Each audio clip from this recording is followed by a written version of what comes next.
好，我是凯传今天呢，我们继续要来请葵花姐妹来分享。上一次我们知道，其实葵花姐妹的本身的原生家庭呢，就是一个佛教徒的家庭，但是她却是比较幸运的，没有太受到这个佛教的影响，而是呢，在这个无神论的环境中，基本上是这样长大的。那在这个过程中呢，又来到西方这个社会当中呢，感受到原来西方的这些基督教的信仰实际上是占一个主导地位的而且呢，去了解西方的社会文化、人文都需要通过这个信仰。那他就来到了这样的一个好像通过朋友带的一个聚会，也是教会里面的活动。那在这当中呢，他找到了这样的一个家的感觉一个大家庭的感觉，对吗？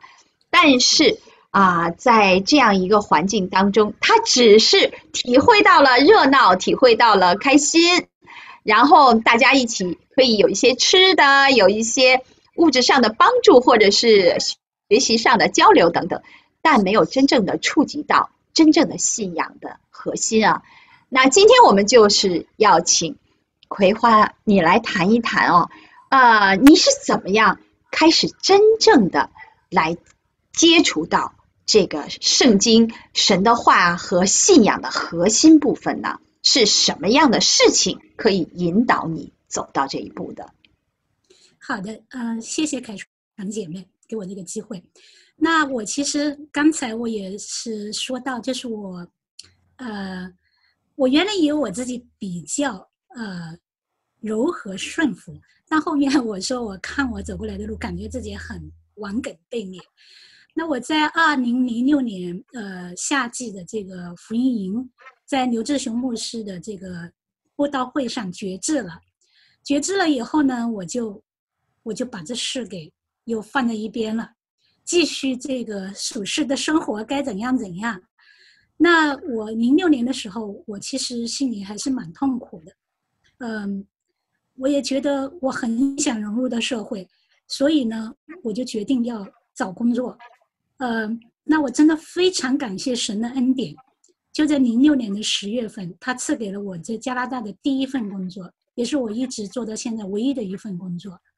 我真的非常感恩，而且呢，我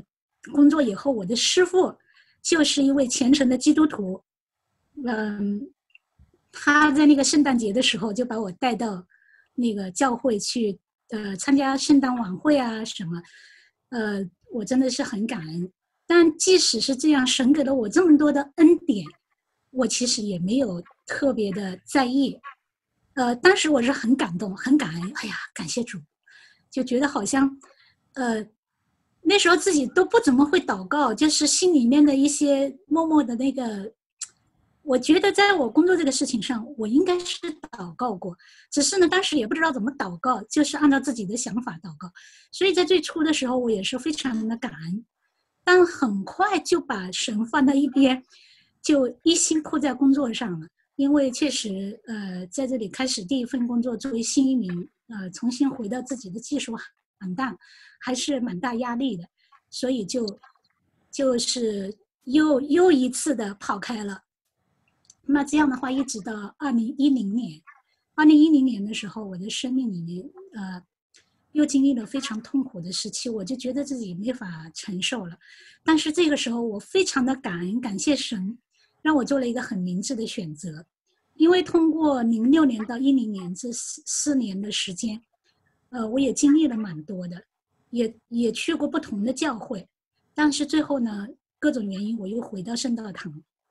我记得我回到圣道堂，我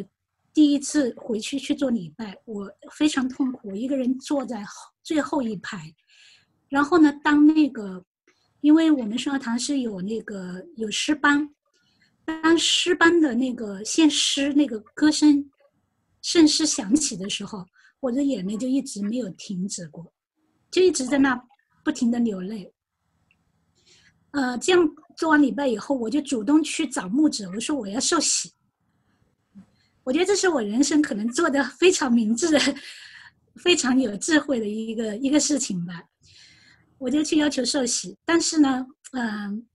那个接待我的师母就跟我说，她说我得要跟教会就是问问他们才可以答复你啊，我不能轻易就答复你哦，我要受洗我就行，那你就来受洗吧。所以后面呢，但这个师母给我很多的安慰，我就回去等着。然后后面师母给我打电话说，很遗憾，我们现在不能给你受洗，因为按照我们教会的惯例，你必须上完基要真理，你要对这个真理有一个清楚的了解，这样的话你才可以受洗。所以这样的话呢，我就立马就为我们一家三口报了这个基要真理班。反正我不管他们同意不同意，我就是很push，你就必须得跟我去上。所以我们就去上基要真理班。这样的话呢，上完基要真理班就到了，因为我重新去教会16年的年底，就是圣诞前后了已经。所以这样上完基要真理的话呢，就到了11年的年初。上完基要真理以后，我们就接受那个教会的约谈，决定要在复活节11年的复活节受洗。所以我跟我先生是在11年的复活节受洗。那我的孩子呢，就觉得挺遗憾的，因为他的中文基础比较有限，所以他没有办法坚持把这个中文的基要真理上下来。他上了总共有8次课吧，他大约上了3次以后，他就没法坚持了。为什么？因为我们这个基要真理，而且是因为我们教会是台湾人比较多，所以我们基要真理是繁体字，对他来讲就更加困难了。所以我就觉得很遗憾，我们一家三口没有同时受洗。那11年的复活节我们受洗了。从我开始接触信仰的2003年到11年，整整经历了8年的时间，我总算被神寻回来了。那受洗了以后，其实你说我要是很寻求神吗？寻求生命的成长吗？也没有，因为我还是就是一心就是在事业上，在工作上，在孩子身上，在家庭上，而且双方的大家庭也有非常多的事情需要操心，所以呢，没有真正很用心的来读圣经啊，学习圣经，一直到13年的1月份，我的家庭发生了很大的这个，就是我的孩子得了非常重的疾病。这个时候作为一个母亲的话，我已经，就是有点被击垮了。而且因为我的先生他一辈子也非常的顺畅，没有经历过太多挫折。因为孩子的这个事情，他也备受打击，也是游走在这个疾病的边缘。平常靠工作就是有一些排解，但一到周末就生病，甚至有时候要把他送去急诊。所以在那样的一个状况呢，就感觉自己突然之间就像个无头的苍蝇，你知道吗？社会上能够可以帮助的地方都去用力的刨啊挖啊，最后什么方法都用了，觉得已经走投无路了，所以这个时候才想起要来寻求神。那我非常感恩，这个时候我们教会的一对牧者夫妇，他们很主动的，就是来照顾我这个特困妇。特别是师母，我非常的感恩，他们每一个星期都陪我1-2次，至少是1次，陪着我一起读经、祷告，操练对罪死，然后学习怎么走信心之路，就从开始读经祷告，教我怎么写，从简单的祷文写起，这样一路就是走过来。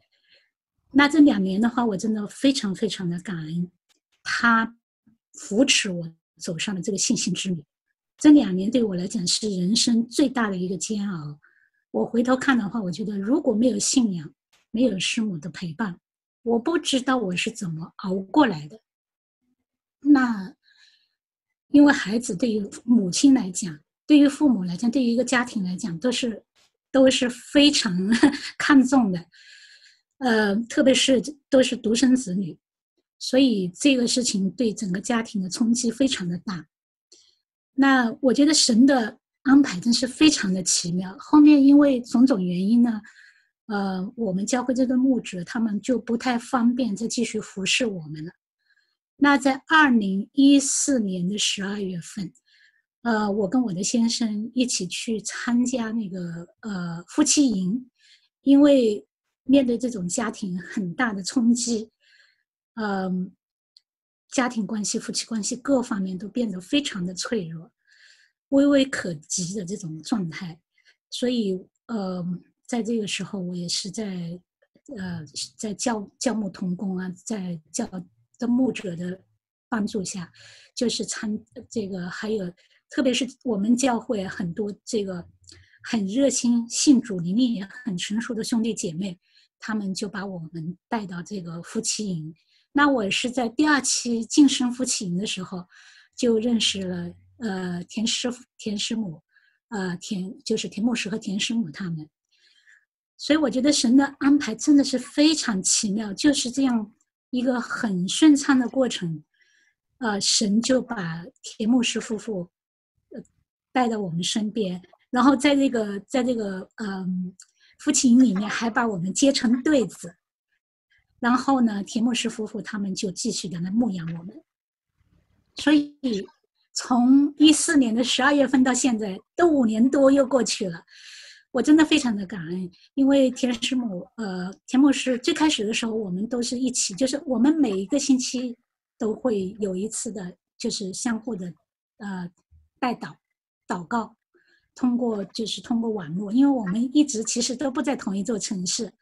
那我们都一直通过网络，每一周1次相互的关爱，相互的代祷，特别是田牧师和师母他们一直的服侍我，一直到现在，师母每一个星期都会跟我一起祷告，所以我觉得我非常的感恩。然后呢，我也在师母他们的灵修群组里面，因为原来那位师母带着我就是一直写，就是灵修、读经、祷告、写灵修。那我呢，慢慢也是养成一些习惯。刚开始的时候都是写的非常的简单，有时候也难以坚持。那我跟着师母他们的微信灵修小组，我觉得这个功底就是慢慢的就是扎实起来了。因为看着师母他们真的是尽心尽意的服侍，每一天自己挤鲜奶来喂养这些自己牧养的，所以我就觉得，哎呀，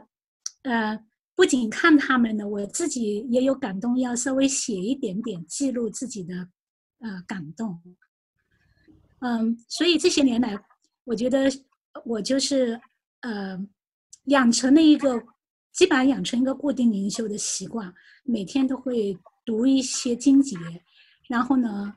找到自己比较被触动的经节，写一个短短的，就是记录吧，就是自己的灵修记录。所以我觉得我非常的感恩，尽管呢，我现在回头看的话，我就觉得神啊，如果可能的话，如果要是让我重新走，我真的还是很渴望你不要让我走得这么煎熬，我愿意乖乖的顺服。但是我真的也很感恩，为什么呢？是因为虽然非常的煎熬，但是也通过这几年，这过往的7、8年时间，是我在生命成长就是最快的一段时间吧，所以我觉得收获也是很巨大的。所以我觉得我很感恩，就是神像我这样一个就是佛教背景出身，其实这是很大的罪，这是真是很大的罪。神还是没有放弃我，没有放弃我们这样的一个家庭。我相信，虽然我是我家里第一位信主的，我先生也是他家里第一位信主的，但是我相信神必要通过这样的拣选，祝福我的和我先生的家人，所以我觉得我很感恩。因为有的时候我确实也经常会祷告，我就神啊，如果可以，你能不能帮我把这个那个挪去啊？但是其实我想，我祷告是祷告，一切的主权都在神，愿意顺服神的心意。那这是我就是最终走上这个真真正正从心里面去信靠神的一个道路。求你用我做你